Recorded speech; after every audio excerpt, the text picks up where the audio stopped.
সকলকে স্বাগত। আমি আজকে প্রথম একটা ব্লগ ভিডিও আনলাম তোমাদের জন্য। আজকে কি রেসিপি দিতে চলেছি তোমরা তো সেটা থাম্বনেল দেখে বুঝেই গেছো অবশ্য। তো যাই হোক, আজকে আমি সয়াবিনের মোমো তৈরি করে তোমাদেরকে দেখাবো। সো তার জন্য আমি নিয়েছি এখানে পরিমাণ মতো কর্নফ্লাওয়ার, আর তার সাথে দেবো একটু পরিমাণ মতো লবণ। তোমরা লবণটা তোমাদের স্বাদ মতো দিও। আর এখানে আমি জল দিয়ে ভালোভাবে মেখে নেবো এটাকে। তো এতদিন আমি শর্ট ভিডিও আপলোড করতাম, তো তোমাদের জন্য এই প্রথম একটা ব্লগ ভিডিও আনলাম। যদি কোনো ভুল হয়ে থাকে তো আমাকে অবশ্যই কমেন্টে জানিও, চেষ্টা করবো পরের ভিডিওগুলো ভালো দেওয়ার। চলো এবার একটা করে এখান থেকে ডেলিগুলো কেটে নেবো। ছোটো ছোটো আকারে লুচি শেপ দিয়ে দিচ্ছি আমি। আর এদিকে আমি সয়াবিনটাকে ভিজিয়ে রাখবো কিছুক্ষণ, 10 মিনিট মতো ভিজিয়ে রাখবো। তো বন্ধুরা, আমি যেমনভাবে তোমাদেরকে রেসিপিটা দেখাচ্ছি তোমরাও ঠিক সেইভাবে বাড়িতে বানালে তোমরা দোকানের মতোই মোমো বাড়িতে বানাতে পারবে। তো কোনো জায়গায় কিন্তু স্কিপ করা যাবে না। আর তোমাদেরকে অসংখ্য ধন্যবাদ আমাকে এত তাড়াতাড়ি আমার সাবস্ক্রাইবারগুলো 1K করে দেওয়ার জন্য। এভাবেই তোমরা আমার পাশে থেকো।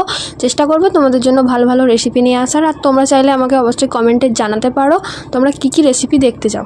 চলো আমি এখন মেখে রাখা ময়দাটাকে ভালো করে বেলে নেব। এদিকে আমি সয়াবিনটাকে এখন পেস্ট করে নিচ্ছি। তো এবার আমি এটাকে হালকা একটু সরষের তেলের মধ্যে পেঁয়াজ আর সয়াবিনটাকে ভালো মতো ভেজে নেব। সাথে দেবো একটু লবণ আর পরিমাণ মতো লঙ্কা গুঁড়ো। তোমরা চাইলে এখানে কাঁচা লঙ্কা ইউজ করতে পারো, আমরা ঝালটা অতটা খাই না তাই আমরা গুঁড়ো লঙ্কা দিয়েই করছি। ভেজে নেবার পর আমরা এখন এটাকে ভালোভাবে ডিজাইনটা করে নেবো, মোমোর ডিজাইন। তো আমরা কিন্তু বেশ ভালোই মোটামুটি মোমোর ডিজাইন করতে পারি। এখানে আমরা 2 ধরনের মোমোর সেট দিয়ে দিয়েছি। তো তোমরা এখন দেখতে পাচ্ছ আমরা এইভাবে করে হাতের সাহায্যেই করে নিচ্ছি। দেখো কত সুন্দর একটা ডিজাইন হয়ে গেল, তাই না? আর এই ডিজাইনটাই সবথেকে ইজি আমার মনে হয়। এবার মেন যেটা, আমার কাছে কোনো মোমো স্টিম করার কোনো পাত্র থাকেনি, তো সেই কারণে আমি এখানে দেখো পিঠে করা একটা জামবাটি নিয়ে নিয়েছি।